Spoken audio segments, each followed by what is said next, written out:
యెహోవా సమూయేలుతో ఇలాగు సెలవిచ్చాను, ఇశ్రాయేలీయులలో నేనొక కార్యం చేస్తాను, ఒక్క కార్యం చేస్తాను, నేనొక కార్యం చేస్తాను. ఎలాంటి కార్యం అంటే ఎన్నికలేని, ఎవరు లెక్క చేయని ఒక బాలుడితో సర్వశక్తిమంతుడు సర్వమును తన మాట చేత సూచించిన యేసయ్య సూర్య చంద్ర నక్షత్రములను నియంత్రిస్తున్న శక్తివంతుడు ఆయన మాట్లాడుతున్న మాటలు. నేనొక కార్యము చేయబోతున్నాను, అది వినువారి చెవులు గింగురుమనేలాగా అద్భుతం చేయబోతున్నాను. ఈ ఉదయకాలము వాక్య ధ్యానము నిమిత్తమై మొదటి సమూయేలు గ్రంథము 3వ అధ్యాయము 11వ వచనం చూద్దాం. అంతటా యెహోవా సమూయేలుతో ఇలాగు సెలవిచ్చెను, ఇశ్రాయేలీయులలో నేనొక కార్యము చేయబోతున్నాను, దానిని వినువారు అందరూ చెవులు గింగురుమనును. చదవబడిన వాక్యమును దేవుని బిడ్డలారా, బాలుడైన సమూయేలు దేవాలయంలో పరిచర్య కోసం ప్రతిష్ఠించబడ్డాడు. అంటే అప్పటికి యాజకుడికి కుమారులు లేరా? ఉన్నారు. ఏలీకి 2 కుమారులు ఉన్నారు. మరి ఏలీ ఏమైనా బలహీనుడా? కాదు. ఏలీ పరిచర్య చేస్తూ ఉన్నాడు. మరి సమూయేలు దేవుని మందిరంలో పరిచర్య చేయడానికి ఏముంది? దేవుని బిడ్డారా, తల్లి మొక్కుబడి చేసుకుంది, దేవుని సన్నిధికి సమూయేలుని అప్పగించింది. పుట్టినమ్మంటే తల్లి నిబంధన చేసుకుంది, నా బిడ్డను నీ సన్నిధికి ఇచ్చేస్తాను.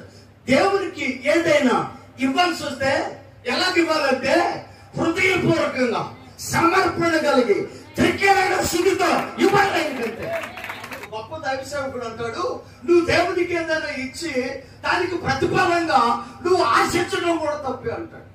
అంటే నువ్వు 10,000 ఇచ్చావనుకో, ఆ 10,000కి 1,00,000 రూపాయలు ఎక్స్పెక్ట్ చేయడం తప్పది. దేవునికి ఎలా ఉండాలి? ఆతృతతో ఆసక్తి కలిగి నీవు ఇవ్వగలగాలి. దేవుని బిడ్డారా, హన్న సమూయేలును దేవునికి సమర్పించిన విధానం బహు గొప్పది, ఆచరణాత్మకమైనది, అద్భుతమైనది. అనేక మందికి అది మార్గదర్శిగా ఉంటుంది. అంటే తన కుమారుణ్ణి అప్పుడప్పుడు ఇంటికి తీసుకెళ్తానలేదు, మందిరంలో విడిచిపెట్టింది. దేవుని మందిరంలో పరిచర్య చేస్తూ ఉన్నాడు. ఒక మనిషితో దేవుడు మాట్లాడాలి అన్నా, ఒక మనిషిని గొప్పగా చేయాలి అన్నా, అతనిని దేవుడు నమ్మాలి. యేసయ్య మీకు ఏదైనా ఇవ్వాలంటే ముందు ఆయన మిమ్మల్ని నమ్మాలి. మనం ఏదైనా దేవునికి ఇస్తే ఇలా కదా ఇవ్వాలి అనేలాగా దేవునికి ఇచ్చేసింది. దేవుని బిడ్డారా, ఇతను కూడా ఎలా పెరుగుతున్నాడంటే దేవుని సన్నిధిలో అద్భుతమైన సమర్పణ కలిగి ఎదుగుతూనే.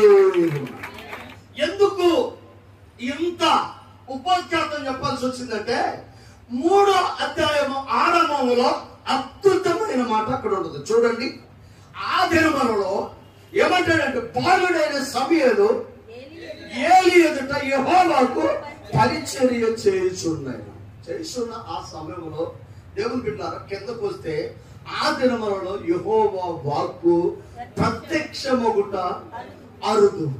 అది నిర్విరామంగా అది దర్శనము కలగట్లా. దేవుని బిడ్డలారా, ఇక్కడ మనకు అర్థం కావాల్సింది ఏంటంటే, రెగ్యులర్ గా దేవుడు మనల్ని దర్శిస్తూ ఉంటే మనతో పాటు ఆ బాలుని కూడా దేవుడు దర్శించాలి అనుకుంటాం. అవునా? ఇప్పుడు వర్షం పడుతుందండి, వర్షం పడితే యాపిల్ మొక్కల మీద వర్షం పడతా, ముళ్ళ తుప్పల మీద, గచ్చ పొదల మీద, గన్నేరు చెట్ల మీద కూడా వర్షం పడింది. ఒక ప్రత్యేకమైన సమయం ఇది. దేవుడు ఎవరికి కనపడతలా, దేవుడిని ఎవరు చూడలా, అసలు ఆయన వాక్కు ప్రత్యక్షం కావట్లా. మరి ఎందుకు? హఠాత్తుగా సమూయేలు దగ్గరికి రావాల్సి వచ్చింది అంటే దేవుడు ఒకవేళ అనుకోని ఉండొచ్చు, ఇప్పట్లో ఈ ప్రజల దగ్గరికి నేను వెళ్ళకూడదు, ఇప్పట్లో వీళ్ళతో నేను మాట్లాడకూడదు, ఇప్పట్లో వీళ్ళని నేను కదిలించకూడదు అని కొన్నాళ్ళు అనుకుని ఉండొచ్చు. కానీ సమూయేలు ప్రార్థన, సమూయేలు నమ్మకత్వం, సమయాలు పరిశుద్ధత, సమయాలు నీతి, సమయాలు సమర్పణ, సమయాలు పనిచేసే విధానం దేవుణ్ణి కదిలించింది. పరలోకాన్ని విడిచిపెట్టి సమయాల దగ్గరికి వచ్చాడు. దేవుని బిడ్డలారా, మనం సమర్పణ కలిగి దేవుని మందిరంలో మనం ఉంటే అవకాశాలను ఇంటికి ఎత్తుకుంటూ వస్తే అద్భుతమైన ఆశీర్వాదాలు ప్రభువు నీకు ఇస్తాడు. నీ వద్దన్నా దీవించబడతాం, నీ వద్దన్నా దీవించబడతాం. దేవుని బిడ్డలారా, సమూయేలును యేసయ్య దర్శించాడు. ఒక్కసారి పిలిచాడు. తనకు అర్థం కాదు. చిన్నపిల్లలకి దేవుని దర్శనాలు అర్థం కాదు, అనుభవం. గురువుగారు పిలిచారు అనుకున్నాడు, వెళ్ళాడు. నేను పిలవలేదు నాయన అన్నాడు. మళ్ళీ వచ్చి పడుకున్నాడు. మళ్ళీ లేచాడు, మళ్ళీ గురువు గారిని అడిగాడు. ఏంటి అన్నాడు. అయ్యా మీరేమైనా పిలిచారా అన్నాడు. పిలవలేదు అన్నాడు. ఇలాగా ముమ్మారు జరిగిన తర్వాత ప్రవక్త అయిన ఏలీకి అర్థమైంది, ఇతడు 3 సార్లు నా దగ్గరికి వచ్చాడు అంటే ఇతనితో మాట్లాడేది యేసయ్య. సమూయేలు దేవుడు దర్శించినప్పుడు ఏలీ, అరే బాబు మాట్లాడేది యేసయ్య చెప్పలా చెప్తే ఎలా ఉంటుంది? ఇంకో రకంగా ఉంటుంది.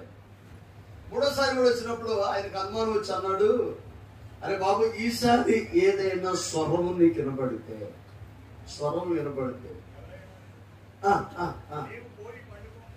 పండుకోము, పిలిచిన ఎడమ. అంటే ఏలికి తెలియదండి. ఏలికి తెలీదా? ఎవరు పిలుస్తారో తెలీదా? ఏంటి తెలీదా? తెలుసు. మరి ఎవరైనా పిలవటం ఏంటి? ఆ ఇంట్లో ఏలి ఉన్నాడు, సమూయేలు ఉన్నాడు మందిరంలో. మరి ఎవరైనా ఎందుకు పిలుస్తారు? వాళ్ళ అమ్మ ఉంది అక్కడ పిలవటానికి. వాళ్ళ నాన్న లేడు, వాళ్ళ అమ్మ లేడు.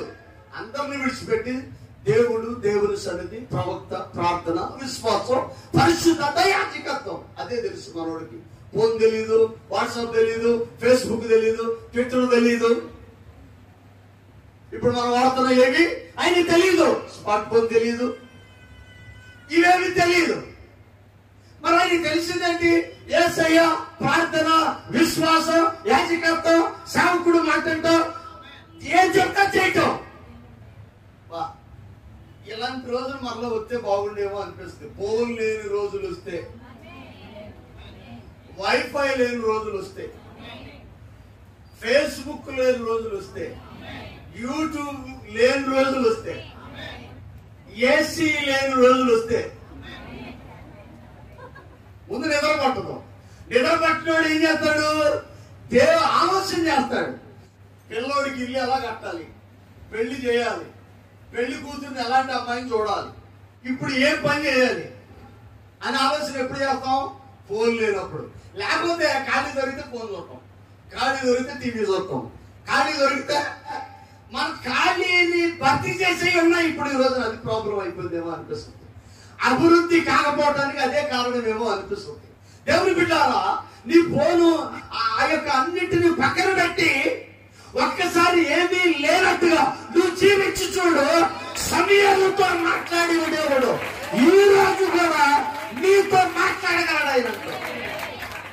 ఈ మధ్యకాలంలో ఇండియాలో గ్రామం ఉందంట, కరెంట్ ఉండదంట. కరెంట్ లేకపోతే ప్రాబ్లం ఏమి ఉండదు కదా. కరెంట్ ఒకటి లేకపోతే సరిపోయింది. ఇక అలాంటి రోజులు వస్తే బాగుంటుంది. సదుపాయాలు దేవుని కృప. ఆయన మన సౌలభ్యం కోసం దేవుడు మనకి ఇచ్చాడు. ఆయన మన ఆత్మీయ జీవితానికి అది అడ్డుగోడగా నిలవకూడదు. ఎదగలేకపోవటానికి అది కారణముగా ఉండకూడదు. దేవుని బిడ్డలారా, ఈ రోజున నువ్వు ఒక సీరియల్ చూస్తావన్నావు, అదే సమయంలో యేసయ్య నీతో మాట్లాడాలని మాట్లాడగలిగితే నువ్వు వినగలవా?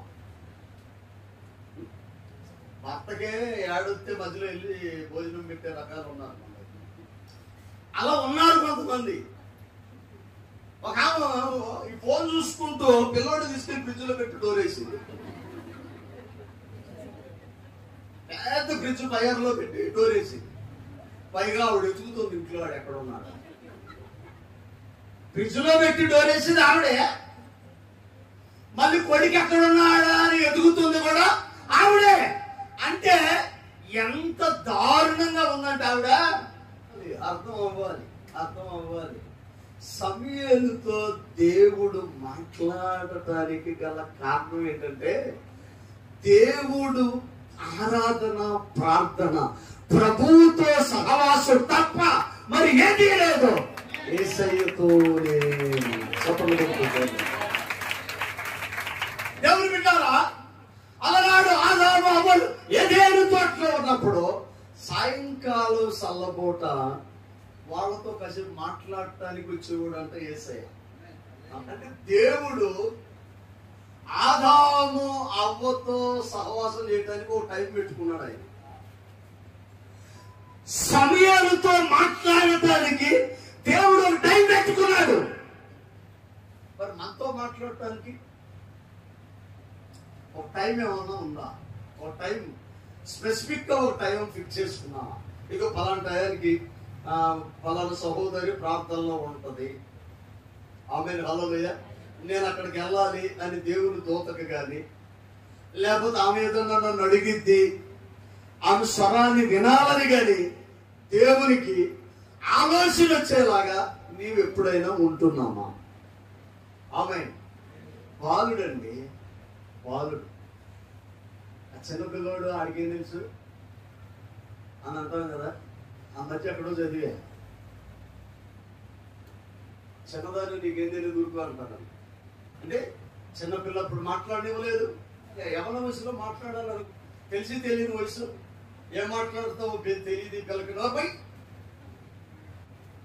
కొంతమంది ఈడొచ్చింది కానీ ఎవరో రాలేదు కానీ ఉండవు అని అంటారు. కొద్ది పెద్ద వయసు అయితే ఏదో 4 మాటలు మాట్లాడుతామని అప్పుడన్నా నోరెత్తి కొద్ది శాదస్తం పెరిగింది అంటారు. మరి ఎప్పుడు మాట్లాడాలి నాకు అర్థం కాదు. దేవుడు బిడ్డలారా, సమయాలతో దేవుడు మాట్లాడి ఆ సమయంలో మూడోసారి మాట్లాడేటప్పుడు ఏలి అంటున్నాడు, చిత్తము నీ దాసుడు ఆలకిస్తున్నాడు అను. మొదటిసారి, రెండోసారి, మూడోసారి కన్ఫ్యూజ్ అయ్యాడు, 4వసారి డైరెక్షన్ లోకి వచ్చాడు. అప్పుడు అంటున్నాడు, చిత్తము ప్రభువా నీ దాసుడు ఆలకిస్తున్నాడు.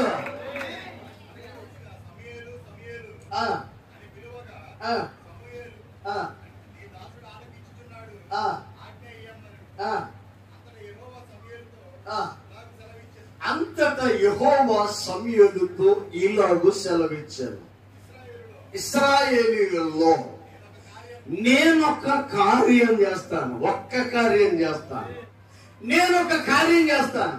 ఎలాంటి కార్యం అంటే, ఎన్నికలేని ఎవరు లెక్క చేయని ఒక బాలుడితో సర్వశక్తిమంతుడు సర్వమును తన మాట చేత సూచించిన యేసయ్య సూర్య చంద్ర నక్షత్రములను నియంత్రిస్తున్న శక్తివంతుడు ఆయన మాట్లాడుతున్న మాటలు.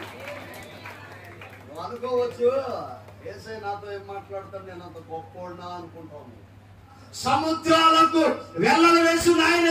ఏబు గ్రంథము 38 నుంచి చూడండి, దేవుడు అంతట సుడిగాలిలో నుంచి ఏబుతో ముఖాముఖిగా మాట్లాడారు. మాట్లాడతాడండి ఏబుతో. కొన్ని క్వశ్చన్లు వేస్తాడు, దేవుడు ఉన్నాడా, ఈ ఉంటే నాకెందుకు ఇవన్నీ.